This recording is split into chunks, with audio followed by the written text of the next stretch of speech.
Hello to everyone, welcome to this channel, welcome with me, Will English. Y hoy aprenderemos y daremos un pequeño resumen de lo que ya hemos visto en lecciones pasadas. Si estás aquí es porque has avanzado de los videos 1, 2 y 3 y hoy te encuentras en la revisión general número 4, number 4.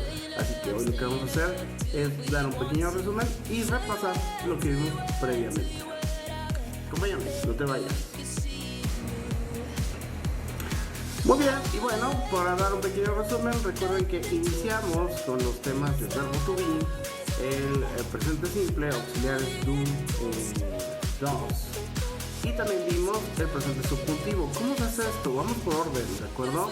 Bueno, el verbo to be es un verbo dual, es el verbo ser y verbo estar. Entonces yo puedo decir, she's Mexican, ¿ok?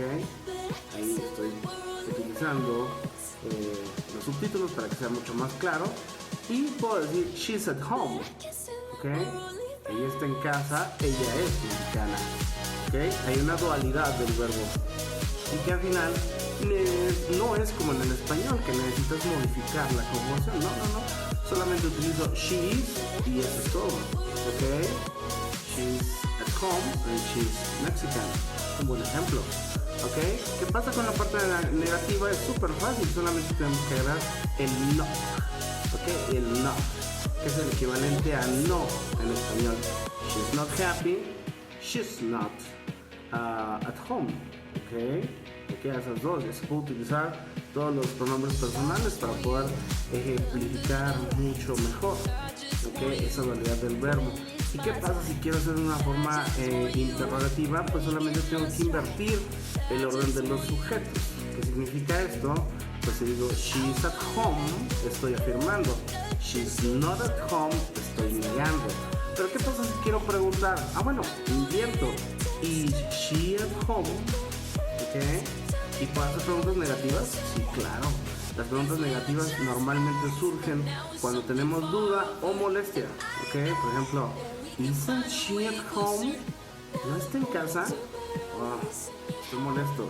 ¿Isn't she at home? She must be at home. Ella debe estar en casa. Entonces estoy utilizando ahí el verbo modal. Es una pequeña introducción de un verbo modal. ¿De acuerdo? Entonces esa es una pregunta negativa. ¿Isn't she at home? ¿Isn't he at home? He must be there. She must be there. ¿Ok? Bien, y que hemos hecho este breve repaso, solamente es para practicar un poco y así nos podemos ir siguiendo para poder avanzar. Ahora, en cuanto al universo de los verbos, es decir, todos los verbos no contemplados por el verbo to be, que es ser o estar, el universo de los verbos va a tener una conjugación diferente. Recordemos el uso de la S, que es para las terceras personas, he, she, it. Ok, si utilizo cualquier verbo, debo agregarlo.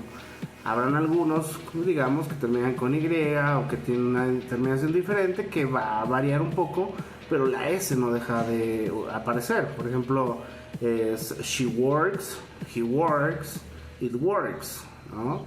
Si utilizo el verbo volar, fly, que termina con Y, entonces sería she flies, he flies, it flies. Pero la regla persiste, no deja de, más bien no desaparece, ¿ok? Así esto va a pasar con todos los verbos. Podemos utilizar a lo mejor study, voy a utilizar para los pronombres personales I study, you study, pero he, she e it van a llevar studies, ¿ok? We study, they study. Es decir, la regla no se pierde, es sencilla, a diferencia de nuestro idioma que sí hay que deformar el verbo para poder conjugar.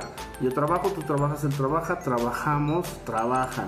Sí hay una deformación del verbo y en inglés no, solamente necesitamos una S, ¿no? I work, you work, she works, he works, it works. Punto. Así es sencillo. ¿Qué pasa con la forma negativa? Bueno, ahí tengo que utilizar los auxiliares don't y doesn't. ¿A qué equivalen? Pues a decir no. I don't work every day. You don't work every day. Pero ¿qué pasa con he, she e it? He doesn't work every day. La S desaparece, ¿ok? La S solamente es en forma positiva. En forma negativa voy a utilizar los auxiliares y la S desaparece. He doesn't work, she doesn't work, it doesn't work. Así de sencillo. ¿Ok? Ahora, ¿qué pasa con la forma interrogativa? Voy a utilizar do y does. ¿De acuerdo? ¿Qué significan? Nada.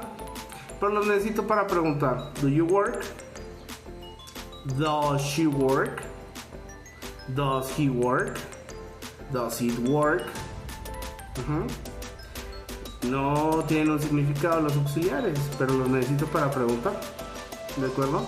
Y tengo dos posibles respuestas, pues sí y no. Hay que negar 2 veces y hay que afirmar 2 veces para hacerlo de manera correcta, de manera formal.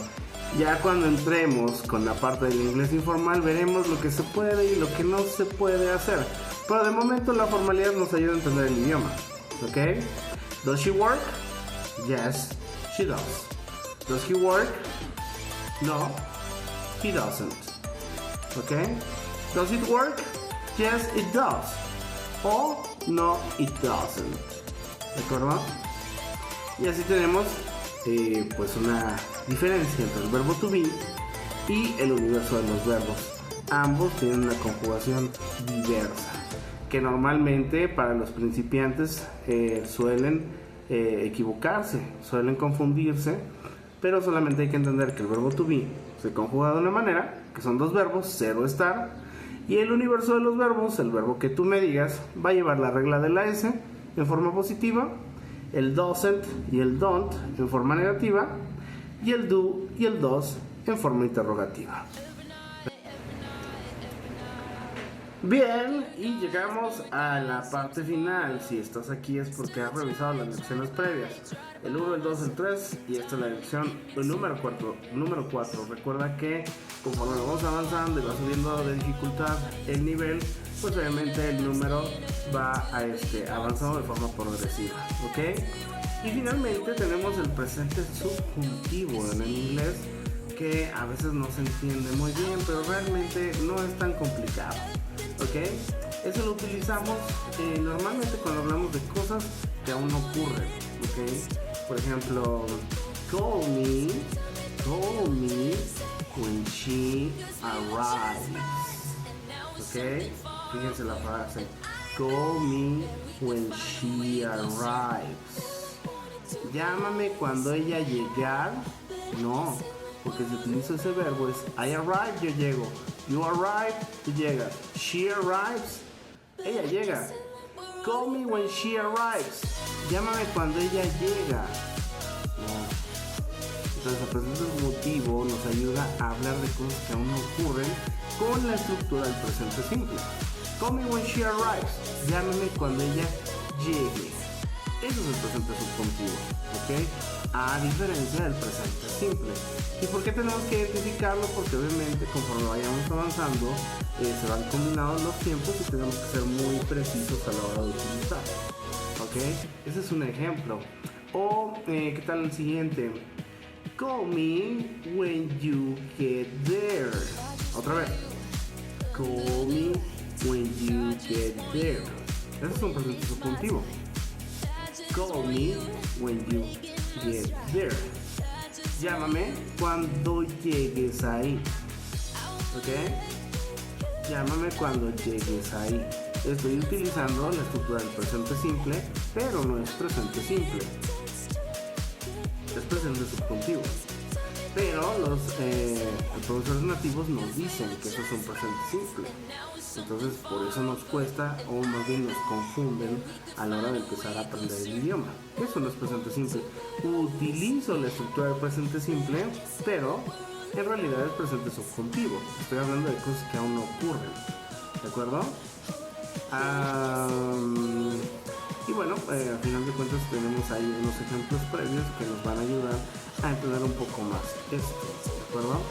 Vamos a utilizar uno más, ¿de acuerdo? Para que quede mucho más claro, ¿ok?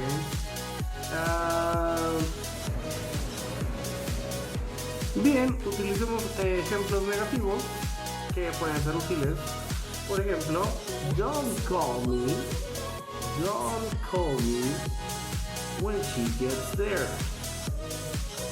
Estoy utilizando la estructura del presente simple, en la forma del auxiliar negativo y después la última cláusula en, se supone, presente simple, como lo dicen los profesores nativos. Don't call me when she gets there.